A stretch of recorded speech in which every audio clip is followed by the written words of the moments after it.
Bueno, en esta noche vamos a meditar en una palabra que Dios me puso en mi corazón hace mucho tiempo. Es un mensaje que realmente me conmueve un poco pensar en este tema. Pero antes de entrar al tema, una de las cosas que yo quiero preguntarle, ¿no? Si yo te digo, ¿dónde estás? ¿Por qué pregunto dónde estás? Porque no estás donde yo creo que tenés que estar o donde convinimos estar. Está muy de moda, estamos con el WhatsApp y nos hemos quedado de acuerdo con alguien para encontrarnos, ¿no? Y empezamos. ¿Por dónde andás? Cuando preguntamos eso, ¿por qué preguntamos eso? Porque no está donde tenía que estar, ¿verdad? O porque está llegando tarde, o porque tal vez ni venga. ¿Ha pasado eso?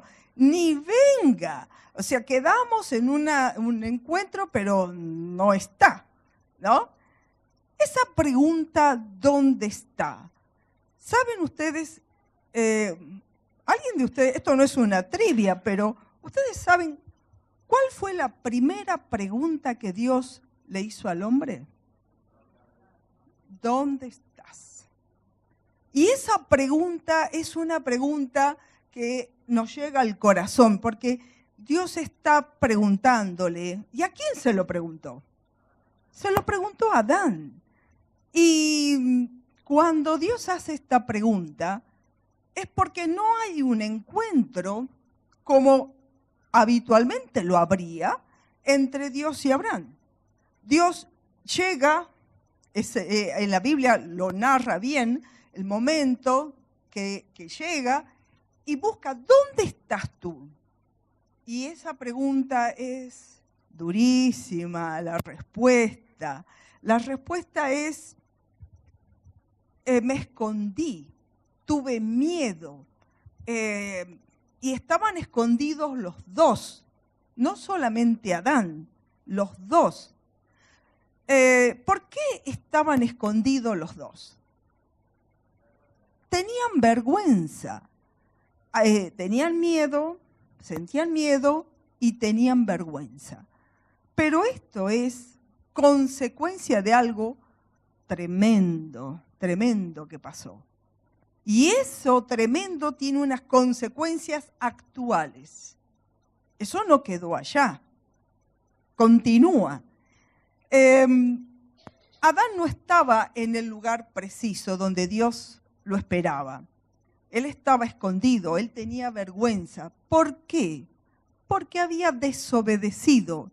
Vamos a abrir nuestras Biblias y vamos a tenerlo abierto en el capítulo 2 de Génesis. Y mientras ustedes buscan, yo les hago ver esto que cuando nos escondemos, ¿por qué nos escondemos? Cuando yo no quiero ser encontrada, ¿por qué no quiero ser encontrada? Porque hay algo que no está bien. ¿Por qué me voy a esconder yo de alguien? O sea, si yo me escondo de alguien es porque, ay, no lo quiero ver. Ay, que mejor es molesto. O, uy, no le pagué.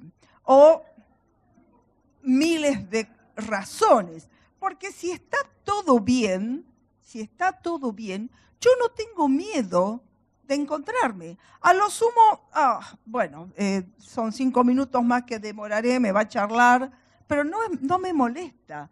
Pero si me escondo, hay algo que en nuestra conciencia nos hace ver que no está bien la cosa. Miren, yo quiero que tengan abierto en el capítulo 2, porque vamos a ver qué pasó con Dios, qué es lo que hizo Dios. En el capítulo 2 de Génesis, vamos a leer desde el versículo 15 al 25. Dios el Señor tomó al hombre y lo puso en el jardín del Edén para que lo cultivara y lo cuidara. Y le dio este mandato: puedes comer de todos los árboles del jardín, pero del árbol del conocimiento del bien y del mal no deberás comer. el día que del comas, ciertamente morirás. Escuchen esto, el día que de él comas, ciertamente morirás. Luego Dios, el Señor, dijo, no es bueno que el hombre esté solo, voy a hacerle una ayuda adecuada. Entonces Dios, el Señor, formó de la tierra toda ave del cielo y todo animal del campo y se lo llevó al hombre para que le pusiera nombre.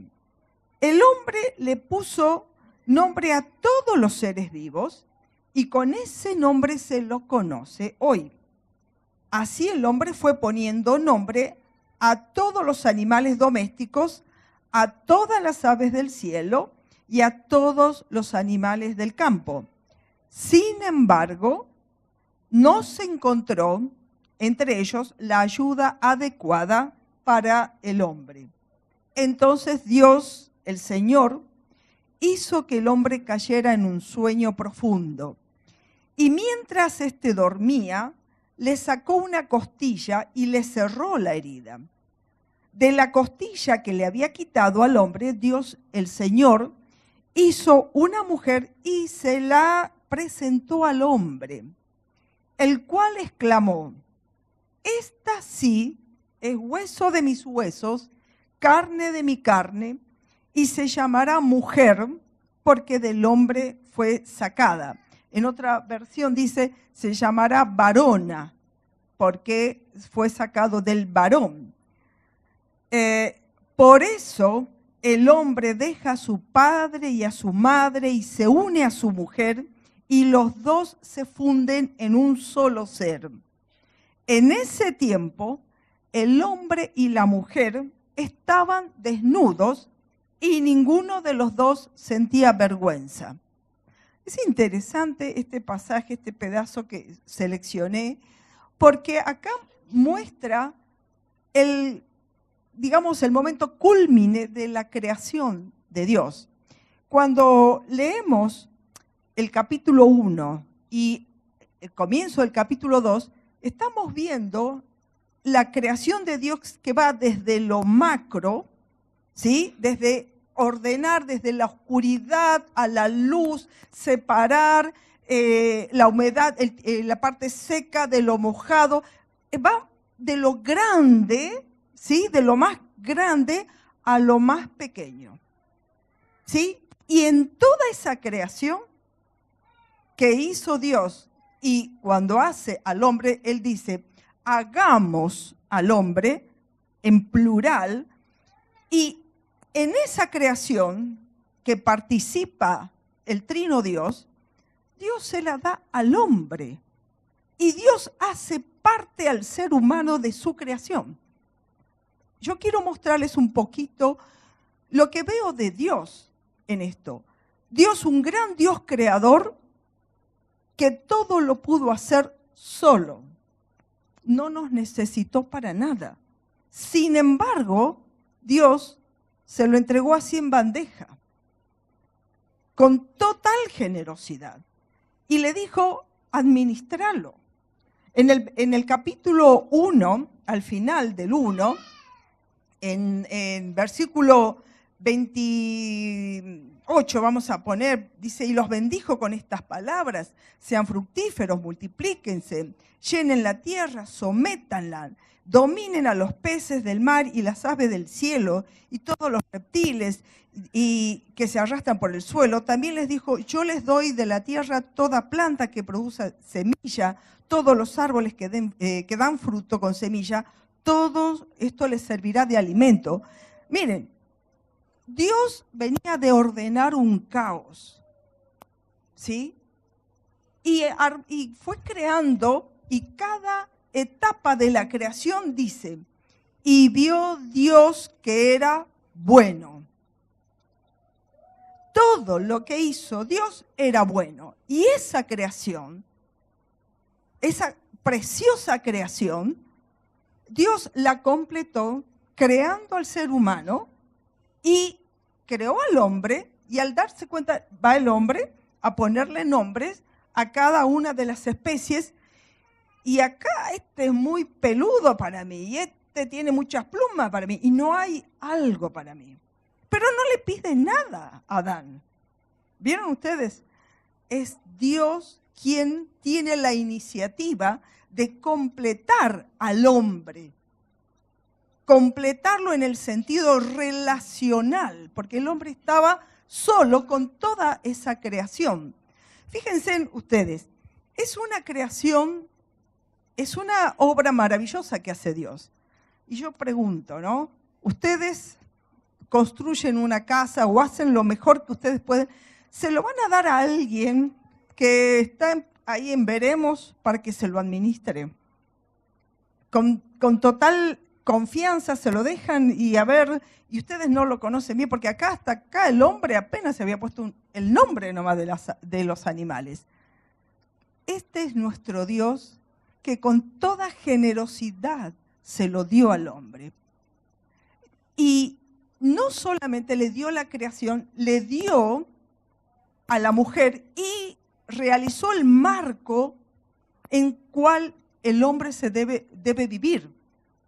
El lugar perfecto, porque acá Dios tiene en cuenta su aspecto emocional para que no esté solo, porque no es bueno que esté solo. Y también es bueno que se separe de sus padres y arme una nueva familia.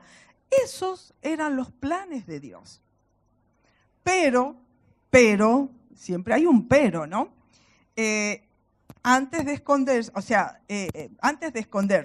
pasó algo. Fíjense que acá al final dice, en el versículo 25, en ese tiempo el hombre y la mujer estaban desnudos, pero no tenían vergüenza. Siempre estuvieron desnudos y no tenían vergüenza. Entonces, miren lo que aparece con la caída. La vergüenza y el temor. Es que el pecado produce vergüenza, miedo, inseguridad, y bueno, y ya vamos a ir mirando cada una de las características que produce el pecado. Entonces, tenemos a un Dios que le dio la creación para que Él administre, marcó un lugar específico donde vivir, cómo vivir, de qué manera relacionarse y multiplicarse, no fructificar. O sea, fructificar es llevar frutos. Llevar frutos. Multiplicarse es tener hijos. Lo que Dios quería era abundancia para el hombre. Pero Satanás acá interfiere y distorsiona la creación de Dios. A tal punto la distorsiona que la sigue distorsionando. Actualmente Satanás sigue distorsionando la creación de Dios. ¿Qué fue lo que Satanás le dice? Cuando Satanás, acá me quiero quedar con un pasaje que lo había puesto. Dios tiene planes buenos, siempre tuvo planes buenos para el ser humano. Dice, yo sé los planes que tengo para ustedes, planes para su bienestar y no para su mal, al fin de darles un futuro lleno de esperanza. Yo, el Señor, lo afirmo. Esto está en Jeremías, ¿sí? 29:11. Pero ¿saben qué quería comentarles? Jeremías, no me acuerdo bien en qué fecha está, pero creo que cerca del 600 o 500 antes de Cristo, ¿no? A mí me gusta, como profesora de historia, pensar en los tiempos. ¿Saben por qué? Porque tenemos un Dios que es eterno, un Dios que no le pasa el tiempo. Y no sé cuántos miles de años pasó esto con Adán. Pero Dios antes ya tenía planes de bienestar, planes para el ser humano, para su bien. Yo tengo planes buenos para ustedes, no de mal. Pero Satanás distorsiona eso, pero Dios no cambió sus planes. Dios sigue fiel a esos planes. ¿Qué fue lo que hizo? ¿Qué pasó para que ese plan esta distorsión, esta mentira entrara? Satanás vino con la primera mentira y le pregunta, ¿no? La serpiente le dijo a la mujer, cuando él le pregunta si es verdad que Dios les dijo que no comieran de ningún árbol, ¿no? Dice, podemos comer de todos los frutos excepto de esto, ¿no? Y ahí viene la primera mentira. Cuando Eva le dice, de esto, el Señor dijo que no comiéramos porque el día que comiéramos moriríamos. Y ahí está la mentira. No es cierto, no van a morir. Dios había dicho, sí van a morir. Y Satanás dice, no van a morir. Estamos hablando de dos muertes diferentes. Eva entendía tal vez la muerte corporal. Y Satanás no le está hablando, o sea, no te vas a morir corporalmente. Dios está hablando de la muerte espiritual. ¿Sí? Estamos hablando como, ¿vieron cuando hablamos en distintos idiomas y no nos entendemos? Y creemos que nos entendemos. O pensamos que estamos hablando de lo mismo. Satanás le dice, no es cierto, no van a morir. Dios sabe muy bien que cuando coman de ese árbol, se les abrirá los ojos y llegarán a ser como Dios, conocedores del bien y del mal. Me voy a detener acá. Dios, cuando creó cada etapa, dijo, y vio Dios que era bueno. Y cada etapa, ¿no? Cada cosa que fue creando, y vio Dios que era bueno. Adán y Eva vivían en un lugar perfecto que era bueno. ¿Qué fue lo que añadió Satanás acá? El bien y el mal. Entonces, ¿qué quisieron conocer? ¿Qué fue lo que quisieron conocer? El bien ya lo conocían. Quisieron conocer el mal. ¿Entendemos esto?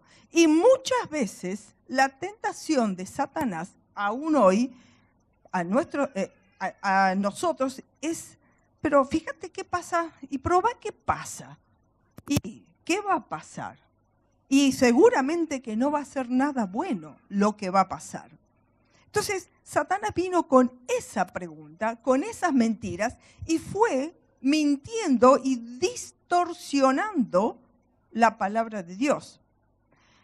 Dijo, serán como dioses. Satanás está ofreciendo un lugar que él no tiene. Él quiso ser como Dios. Y ofreció espejitos de colores, porque él no era Dios y el hombre no podía ser Dios. Segundo, quisieron comer esta fruta y conocer el bien y el mal. ¿Para qué queremos conocer el mal? ¿Qué bendición, qué ventaja tenemos de conocer el mal? ¿Para qué me sirve a mí probar alguna sustancia que todos dicen que es nociva? ¿Por qué la tengo que probar yo? ¿Qué espero que pase conmigo si yo la pruebo? Si todo el mundo está diciendo eso no es bueno, ¿por qué lo voy a probar? Porque quiero conocer el mal. ¿Me explico? Quiero conocer eso prohibido. Está muy de moda este fruto prohibido. Queremos conocer lo que está mal. Y eso es lo que Satanás sigue haciendo. Esa es la pregunta que hizo Dios. ¿Dónde estás tú? En ese tiempo presente, ¿dónde estás? Yo pregunto, ¿dónde estuvieron antes de ese momento? ¿Dónde estuvieron? Ellos estuvieron en el lugar perfecto, estuvieron en el centro de la voluntad de Dios. Estuvieron en el marco perfecto que Dios había planeado para ellos, para nosotros, porque esto no es una cuestión de Adán y Eva, esto era una cuestión del género humano, la especie humana. Esto que pasó con Adán y Eva nos afectó y sigue afectando.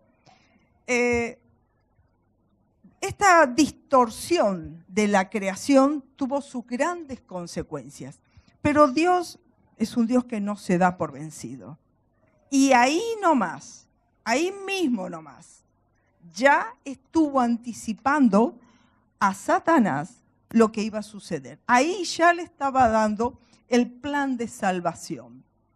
En Génesis 3:15 es un pasaje, un versículo que nos conmueve pensar cómo ya ahí, al toque, le estaba diciendo a Satanás, no ganaste, no ganaste, no me venciste. ¿Qué dice Génesis 3:15? Cuando habla de la enemistad, ¿no es cierto? Vamos a leer el 14, ¿no? Dice, Dios el Señor dijo entonces a la serpiente, por causa de lo que has hecho, maldita serás entre todos los animales, tanto domésticos como salvajes. Te arrastrarás sobre tu vientre y comerás el polvo todos los días de tu vida. Y acá viene, pondré enemistad entre tú y la mujer, y entre tu simiente y la de ella. Su simiente te aplastará la cabeza, pero tú le morderás el talón. Esto es la profecía de la muerte de Cristo. La descendencia de la mujer, fíjense que está hablando de la simiente, la semilla, la descendencia de la mujer, no del hombre, de la mujer, y está anunciando el nacimiento virginal de Cristo. ¿Sí? Esta descendencia es la que te va a aplastar la cabeza. Aplastar la cabeza significa quitarle la vida, derrotarlo completamente. Pero vos lo vas a herir en el calcañar. La descendencia de Satanás va a herirlo en el calcañar. Y el calcañar, el pie, fue donde, bueno, fue como decir una herida pequeña en los pies, pero que a nuestro Señor le costó mucho. Le costó su vida, le costó tomar nuestros pecados. Y sí uso la palabra pecado porque venía pensando que últimamente no se quiere usar la palabra pecado porque es ofensiva, porque es muy dura. ¿Saben qué? Sí es pecado y sí es ofensivo porque nosotros ofendemos a Dios con lo que hacemos. No nos gusta que nos digan que pecamos. Bueno, entonces no peques, porque estás ofendiendo a Dios. Estamos en un evangelio light, un evangelio que tratamos de, bueno, no seamos ofensivos, pero la gente, la sociedad está ofendiendo a Dios. ¿Sí? Entonces, ¿por qué tenemos que tener consideración con esta sociedad y no confrontar? Y Jesús vino para traer lo que se distorsionó en ese Edén, en ese momento. ¿Tuvieron miedo? Jesús nos da paz. ¿Tuvieron dudas? Jesús nos da certeza. ¿Tuvieron temores? ¿Tuvieron todas las inseguridades? Pensaron en morir y Jesús nos da la vida eterna. Jesús lo resume, me encanta este versículo que dice, yo soy el camino y la vida. El camino, el que nos indica por dónde vamos a transitar, porque no sabemos dónde estamos, pero con Jesús sabemos cuál es nuestro lugar. Nos puso en el camino. No hay mentira, no hay engaño, hay verdad. Esto es así, certeza. ¿Saben? Estamos en una sociedad donde todo es ambiguo, todo es relativo, todo es, bueno, es lo que vos quieras pensar, no hay una verdad. No hay una verdad. Y eso nos genera más inseguridad que certeza, más inestabilidad. Si no hay una verdad, entonces, ¿qué hago con mi vida? Realmente es mucha inseguridad y hay mucha gente que está como desorientada, como al no saber cuál es la verdad, no sabes para qué lado vas a caminar y cuál es tu final. Porque nosotros caminamos en fe, con confianza, con convicción, vivimos una vida de paz aún en medio de las tormentas. No tenemos temor porque tenemos el camino, la verdad y la vida. Y la vida, saber que tenemos una vida eterna. Hermanos, a veces no nos damos cuenta lo que significa tener la certeza de la resurrección. Yo tengo muchos amigos no creyentes y de mi edad y mayores, o sea que estamos más cerca, como decíamos, del arpa que de la primera comunión, ¿no? Entonces, están con mucho temor, esa inseguridad, y se aferran a la vida y hacen todo tipo de tratamiento y está bien, para eso está la medicina. Pero esa no es la motivación de querer curarse, es el temor a la muerte. Porque es esta cosa de haber tenido tantas verdades en la vida y no haber agarrado la importante, eso finalmente no te da seguridad, no te da convicción y no te da paz. Porque de eso se trata. ¿Dónde estamos nosotros? Y acá tenemos que hacernos un parate, porque el Señor Dios le preguntó, ¿dónde estás tú? ¿Y dónde estuvieron? ¿Dónde estás vos ahora? Vamos a pensar en eso. Pero ¿dónde estaremos? Porque así como Dios habla del pasado, habla del futuro, porque para Dios el tiempo es eterno, no pasa para nosotros. A mí me encanta la idea del globo terráqueo. El globo gira, pero Dios no está parado en el globo terráqueo. Dios está sobre el globo terráqueo y no le afecta el movimiento del día y de los años, porque no está en el globo. ¿Me explico? Entonces no hay un momento para Dios, no hay un tiempo como nosotros. Bueno, pero si no es mañana, es pasado. Dios tiene su tiempo, ¿sí? Y Él ya nos ha anunciado a través de Pablo. Vamos a ir a la carta de los Efesios. Miren lo que nos manda el Señor maravilloso, porque Dios es así, ¿no? Vamos a leer unos versículos del capítulo 2 de Efesios, ¿sí? En otro tiempo, ustedes estaban muertos en sus transgresiones y pecados, en los cuales andaban conforme a los poderes de este mundo. Se conducían según el gobierno de las tinieblas, según el espíritu que ahora ejerce su poder en los que viven en la desobediencia. Miren, no anda con chiquita, ¿no? Bien claro dónde estamos o dónde estuvimos. En ese tiempo también todos nosotros vivimos como ellos, impulsados por nuestros deseos pecaminosos, siguiendo nuestra propia voluntad y nuestro propósito. Como los demás, éramos por naturaleza objeto de la ira de Dios. Y miren acá. Pero Dios, que es rico en misericordia, por su gran amor que por nosotros nos dio vida juntamente con Cristo, aun cuando estábamos muertos en pecado. Por gracia, ustedes han sido salvados. Y en unión con Cristo Jesús, Dios nos resucitó, y pongan atención, y nos hizo sentar con Él en las regiones celestiales. ¿Dónde estamos? Ya estamos sentados en las regiones celestiales por la gracia de Cristo. Amén, y con ganas ese amén.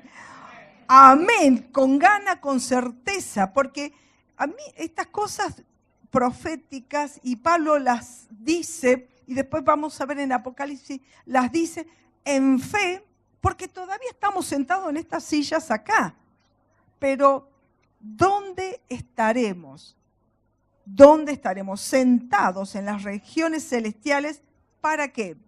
Para mostrar en los tiempos venideros la incomparable riqueza de su gracia, que por su bondad se derramó sobre nosotros en Cristo Jesús.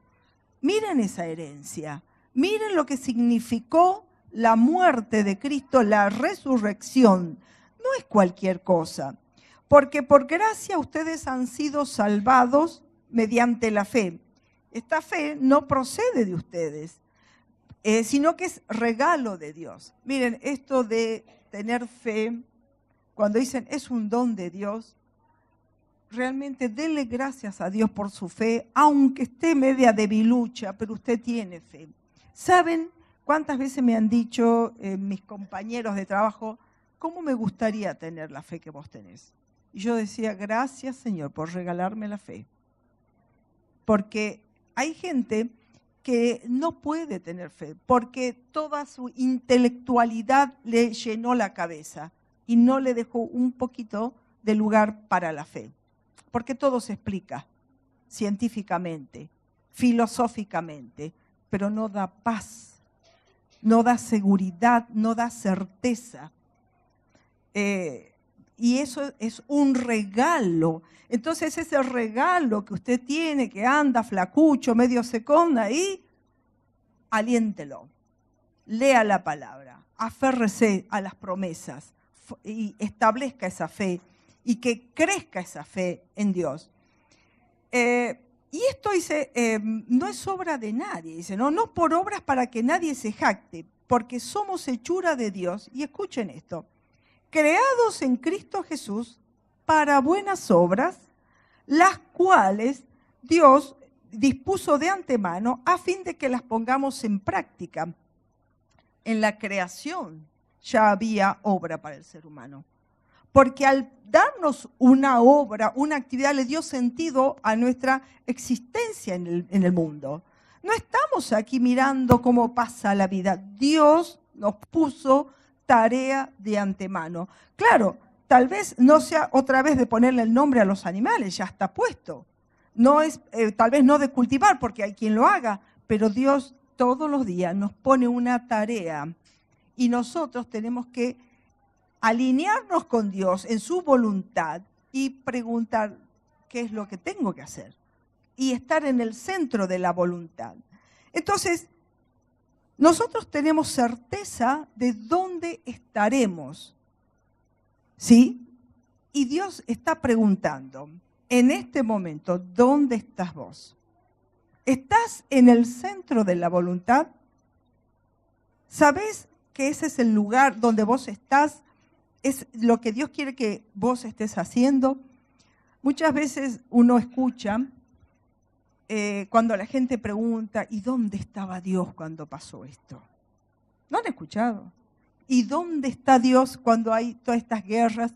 Y estamos haciendo la pregunta incorrecta, porque nosotros estamos cuestionando a Dios cuál es su lugar cuando Él nos está preguntando dónde están ustedes que hacen todo lo que hacen.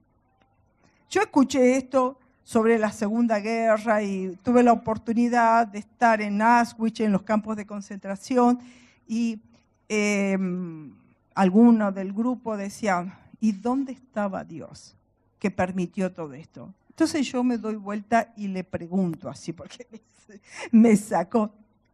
¿Vos creés que ellos le pidieron permiso a Dios para hacer esto?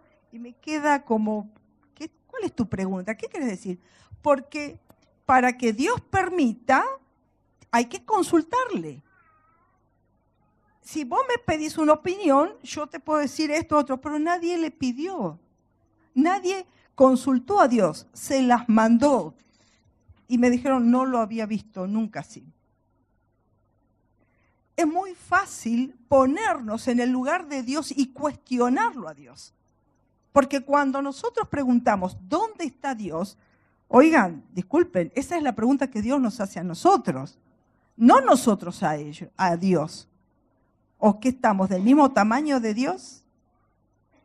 Y si no conoces a Dios, si no has pasado por esta experiencia de conocer a Dios, ¿dónde estás vos actualmente?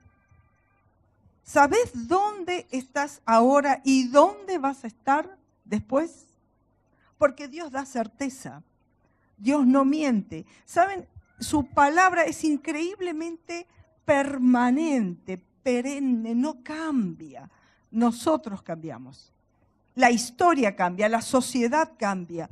Y fíjense lo que pasa con la sociedad tan desorientada, con la distorsión de Satanás en la mente del hombre, ¿no? Es increíble, estamos viviendo un tiempo muy particular con la distorsión de la naturaleza humana. Estamos viviendo y viendo gente que no sabe qué es en su identidad, en su creación, con respecto a su sexualidad. No con respecto a su género, eso está mal usado. Porque somos el género humano. ¿Está? ¿De qué género? O sea, está el género, está la especie animal y el género humano. Fíjense que los documentos piden sexo, no género. Entonces, cuando se habla de género, no tienen ni idea de qué habla. ¿Está? Entonces, entramos en una distorsión de la naturaleza, porque eso es lo que Satanás quiso hacer desde siempre y lo está logrando en muchos. Entonces, mi pregunta es, ¿estamos donde Dios quiere que estemos? Cuando vos pasás por momentos difíciles, está bueno que nos preguntemos dónde estuvimos antes de conocer a Dios. Porque a veces como creyentes estamos medio angustiados y pasamos momentos difíciles. ¿Sabes qué? Hace un repaso de tu vida. ¿Dónde estuviste? ¿Dónde estás ahora? ¿Y dónde estarás? Entonces, cuando vemos esto, miramos para atrás, ¿dónde estuvimos? Y solamente tengo gratitud a pesar de los problemas. Solamente tengo gratitud para Dios al acordarme de dónde me sacó, qué me perdonó. Cada tanto hay que mirar, no para aferrarme al pasado, sino para ver cómo Dios obró en mi vida. Muchas veces no hacemos eso. Y al no hacerlo, nos olvidamos de agradecer. Y cuando no agradecemos, la alabanza no brota. No brota de nuestro corazón, porque somos desagradecidos. Entonces, qué cosa más fea, ¿no? La ingratitud, ¿no? Pero yo animo en este momento a que estés pensando dónde estás ahora. Si no conoces, si no has tenido un encuentro personal con el Señor, si no te has aferrado a la mano del Señor, ¿sabes dónde estás? ¿Sabes cuál es tu lugar? Dios nos ha dejado un montón de datos, versículos de dónde estaremos, porque Él es un Dios de certeza. Yo tengo un versículo preferido en la Biblia porque me hace ver lo que no veo, ¿no? Y me llama la atención cómo Juan pudo ver algo que no existía todavía. Este pasaje está en Apocalipsis, el versículo 7, capítulo 7, versículo 9. Miren lo que ve Juan.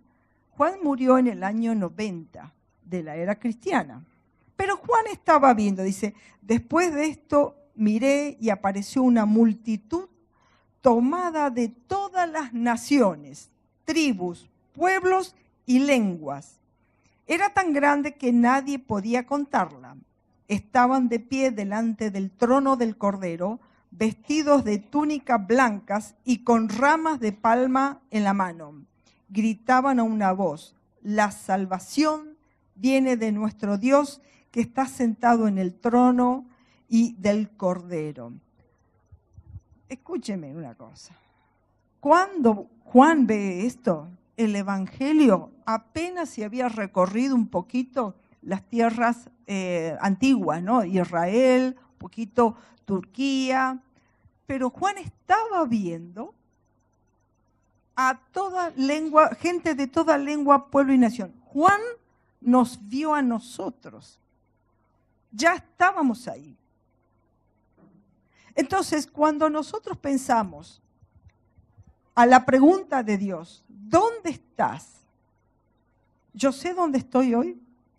Y si si Dios me pregunta, ¿dónde estaré? Yo estoy acá con una túnica blanca. Estoy sentada en el trono. ¿Saben qué? Esas son las certezas que nadie nos puede quitar. Satanás no puede quitarnos esta certeza. Esto es el gozo de la salvación. Entonces, cuando estés pasando momentos duros, cuando estés pasando momentos difíciles, pensá, ¿dónde estuve? ¿Dónde estoy? ¿Y dónde estaré? Porque sabemos muy bien, y Dios nos ha dejado esta certeza, vamos a estar, porque ya alguien lo vio. Pablo lo dijo, nos hizo sentar. Pero Juan dice después, y vi. No es una imaginación de Pablo que vamos a estar sentados. Juan ya lo vio y vi, ¿no? Vi una gran multitud. ¿Todos estamos seguros de que vamos a estar ahí? ¿Estamos todos seguros? Y el que no tiene seguridad, el que no sabe, el que está pensando, ¿dónde estoy? Tengo la certeza, no te vayas sin tomar una decisión por Jesús. Porque Él entregó su vida, le costamos mucho, pero Dios no nos dejó abandonados, porque yo sé los planes que tengo para vos. Así dice el Señor. Vamos a orar, hermanos. Bendito Dios y Padre que estás en los cielos. En esta noche te queremos alabar y bendecir por este grande amor con que nos has amado. Te queremos dar las gracias, Señor, porque nunca abandonaste tu creación, tu obra que fue perfecta y que fue interferida por Satanás. Señor, vos tomaste tu creación, tomaste al ser humano, tomaste la raza humana y diste otra oportunidad. Y para eso, Señor, mandaste tu Hijo, tu único Hijo. Señor, te damos gracias, te alabamos porque tenemos certezas en vos, porque tenemos convicción en vos, porque vos nos das paz en medio de las tormentas. Vos estás a nuestro lado. Señor, sabemos dónde estamos. Estamos en tus caminos. Sabemos la verdad porque tú eres la verdad. Y tenemos convicción de vida eterna porque tú eres vida. Y sabemos que estaremos vistiendo esas túnicas blancas, alabándote y adorándote. Señor, si hay alguien acá que aún no te ha entregado su corazón, que en esta noche no se vaya sin recibir tu perdón, para que pueda saber dónde estará, porque tú nos has indicado el lugar. Te alabamos, te bendecimos, Señor, en el nombre de Jesús. Amén, Señor.